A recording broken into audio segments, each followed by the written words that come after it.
എന്താ പോലെ അങ്ങനെ അടുത്തൊരു മോശം ശ്രമം ഉണ്ടായാലെന്നാണ്? നമ്മളൊരു അരമണിക്കൂർ മുമ്പ് ഈ പകലന്നെ അപ്പൊ നമ്മൾ അവരാ ഫാമിലി അപ്പുറത്തുണ്ട്. അവർ തിരിച്ചു വന്നപ്പോൾ വീട് തുറന്നു നോക്കിയപ്പോൾ പിന്നെ വാതിൽ പൊളിച്ചിരിക്കുകയാണ്. എന്നിട്ട് അതെ, ഇതാണ് വീട്. ഇതാ ഈ മേലത്തെ വീട് കാണുന്നത്, മോള് കാണുന്ന വീട് അല്ലേ? മോള് കാണുന്ന വീട്. അങ്ങനെ ഇവർ ഈ സമയത്ത് ഇവിടെ മാറിയതായിരുന്നു അല്ലേ? അവര് ഇവിടെ ഓൾറെഡി ഉണ്ട്. അരമണിക്കൂറിനുള്ളിൽ സംഭവിച്ച കാര്യം. അരമണിക്കൂർ കൊണ്ട് അവരെ തന്നെ കൈക്കോട്ട് എടുത്ത് കൊണ്ടുപോയിട്ട് ആ വാതില് പിന്നെ കൂട്ട് തല്ലി പൊളിച്ച് അകത്ത് കിടന്ന് എല്ലാം പിന്നെ അലമാറി തുറന്നെടുക്കുന്നുണ്ട്.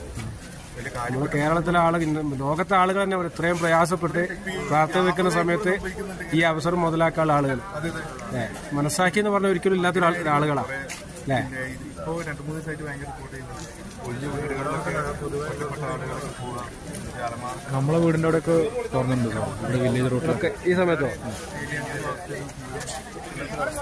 അവിടെ നഷ്ടപ്പെട്ടിട്ടുണ്ടോ? അവരൊന്നും പറഞ്ഞോ? നോക്കുന്നുണ്ട്, നഷ്ടപ്പെട്ടിട്ടുണ്ടോ?